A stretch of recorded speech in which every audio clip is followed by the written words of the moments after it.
with this economic downturn. But we here in this special place called Ireland, with the special people called the Irish, can do what Peter Drucker taught me when I was working with him a number of years ago.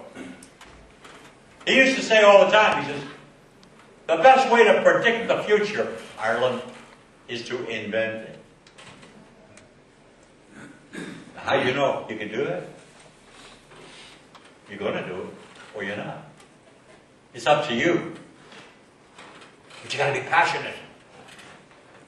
When we were quiet, I'll clean this up for the gentle ears in the room, but you'll know what I'm saying. The new boss calls a meeting when he first takes over. And we're coming in the room like you guys are coming in down the stairs. And he's looking at us, ignorant, and his twin brother, arrogant. And he's sitting there. He says, okay, first thing we're going to do is we're going to do things differently around here. Now, we have the fastest growing company on the New York Stock Exchange. So I said, Ed, what's the matter with what we're doing? We're not doing badly. And the colonel's walking down the hall. And there, he sees the light coming out from underneath the conference room door. And he stops and he looks in. And you know what a 70-year-old man does when he's looking through a door? Nothing. He comes through the door and sits down next to me. He said, who's that, Frank? I said, that's the new boss. Oh, really? What's he talking about? He said, well, they're going to make some changes, Colonel. He said, what are they going to change? He said to the Colonel, I said, Colonel, they're going to change the formula of the gravy. They're going to make it with water. He doesn't bat an eye. He looks at the new CEO and he says, don't fool with the gravy. It was an F word, I can tell you that. He says, Colonel, we're going to bring 2 cents to the bottom line. Don't fool with gravy, Ed. So now here he has his senior management staff. He has the Colonel and the new CEO. He says, Colonel, can I just remind you that I'm the boss around here now? I'm the boss, not you. What you say doesn't matter anymore, Colonel. It's what I say that counts. Now you got that? Get that straight. So we're waiting for the Colonel to fall on the heap. The Colonel looks at him. And as he leers back at the Colonel, we're all sweating from the palms of our hands. All of a sudden, the Colonel gets up. And he walks over to the door. And the new CEO says, Colonel, where are you going? Colonel looks at him and he says, going on the Larry King show. Tell him that shit ain't fit to eat. Let's hear it for the Colonel.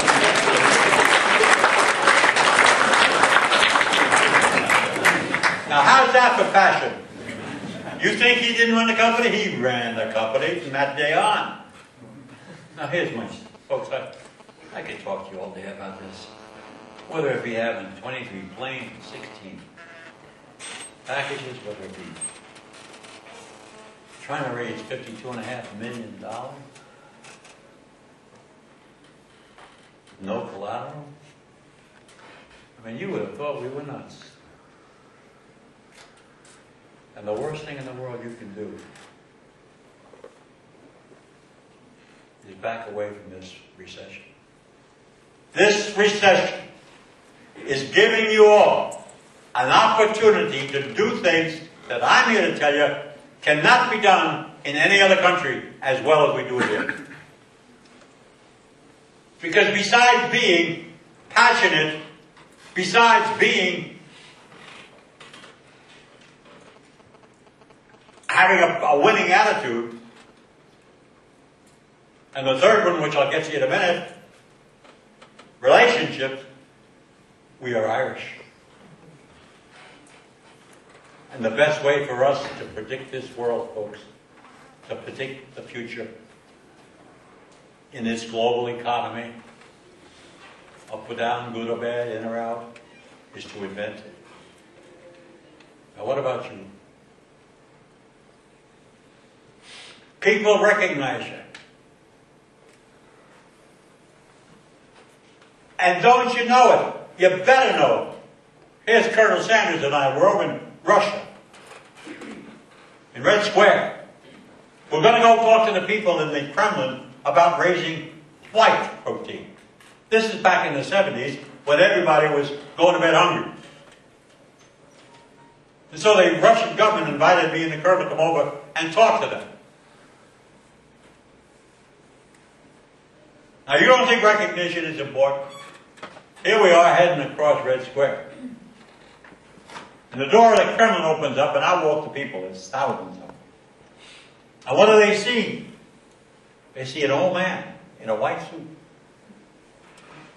with a black straight tie, with a big diamond pin, beautiful white beard and hair, and a jeweled cane. They thought it was the second coming. Now we're walking across Red Square, and they look at him as we're going by, and they're mumbling. Here he is, the most popular image in the world. We used to say more people knew Colonel Sanders than Santa Claus. But this is Christmas, so I'm not going to bring that up. So we're walking along, and they look at him and they start mumbling in Russian. And he says, what are they saying? I says, Colonel, I don't know what they're saying. We keep going. Another group goes by, mumble, mumble. Yeah, what are they saying? I said, Colonel, what the hell are you asking me for? We're going to miss the meeting. Come on, let's go. This man known all over the world. He says, I want to know what they're saying. And another group that continues. Now he's getting hot, and I'm getting up to here, okay?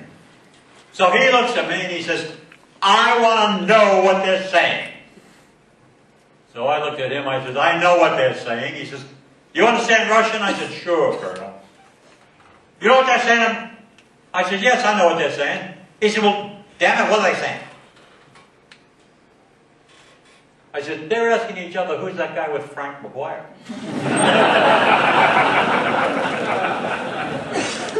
Now you got it. What's the point, folks? What's the point? The point, frankly, is, very frankly, that all of us have these spiritual values inside of us. We can touch with our passion. God bless you, you need to. Get excited about what you're doing, will you please? Stop getting negative about this. This is an opportunity that's coming and staring us right in the face. You can do that. Get passionate about yourself. I had a good Jesuit priest tell me one time. He'd walk in the room and we were studying spirituality. He says, come on, gentlemen. Oh, good morning, Father. About 5 or 6 of us in the class. He says, you believe in God. What the hell are you going to say to a Jesuit? I said, yeah, we do. He says, good, then God's going to love you. He said, but you do understand, don't you, folks? You do understand that if you don't believe in God, God's going to love you anyway. Now listen to me. The greatest act of faith you will ever make is an act of faith in you.